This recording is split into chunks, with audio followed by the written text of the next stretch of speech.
मेहनत का फल का महत्व। मेहनत का फल। एक नगर में प्रतिष्ठित व्यापारी रहते थे जिन्हें बहुत समय बाद एक पुत्र की प्राप्ति हुई थी। उसका नाम चंद्रकांत रखा गया। चंद्रकांत घर में सभी का दुलारा था।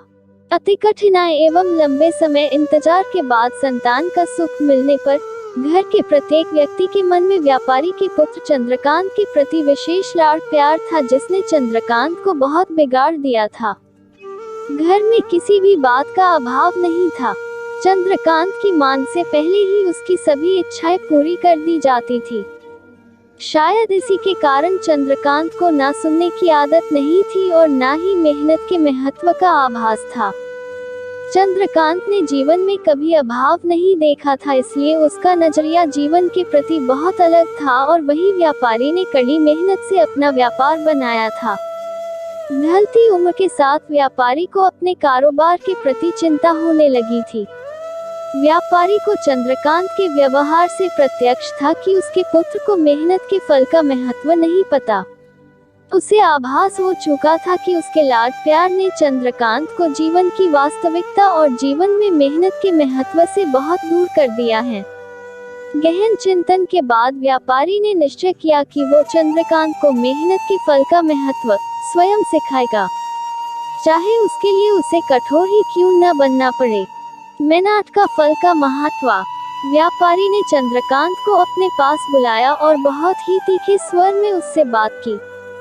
उसने कहा कि तुम्हारा मेरे परिवार में कोई अस्तित्व नहीं है, तुमने मेरे कारोबार में कोई योगदान नहीं दिया और इसलिए मैं चाहता हूँ कि तुम अपनी मेहनत से धन कमाओ, तभी तुम्हें तुम्हारे धन के मुताबिक 2 वक्त का खाना दिया जाएगा। यह सुनकर चंद्रकांत को ज्यादा कोई फर्क नहीं पड़ा। उसने उसे क्षण भर का गुस्सा समझ लिया, लेकिन व्यापारी ने भी ठान रखी थी। उसने घर के सभी सदस्यों को आदेश दिया कि कोई चंद्रकांत की मदद नहीं करेगा और न ही उसे बिना धन के भोजन दिया जाएगा। चंद्रकांत से सभी बहुत प्यार करते थे, जिसका उसने बहुत फायदा उठाया।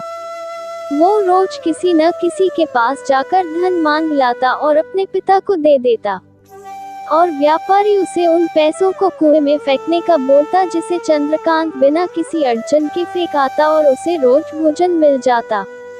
ऐसा कई दिनों तक चलता रहा, लेकिन अब घर के लोगों को रोज रोज धन देना भारी पड़ने लगा।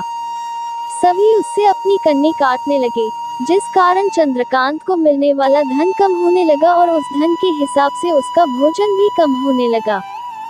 एक दिन चंद्रकांत को किसी ने धन नहीं दिया और उसे अपनी भूख को शांत करने के लिए गांव में जाकर कार्य करना पड़ा। उस दिन वो बहुत देर से थका हारा व्यापारी के पास पहुंचा और धन देकर भोजन मांगा। रोज के अनुसार व्यापारी ने उसे वो धन कुएं में फेंकने का आदेश दिया, जिसे इस बार चंद्रकांत सहजता से स्वीकार नहीं कर पाया और उसने पलटकर जवाब दिया, पिताजी, मैं इतनी मेहनत करके पसीना बहाकर इस धन को लाया और आपने मुझे एक क्षण में इसे कुएं में फेंकने कह दिया।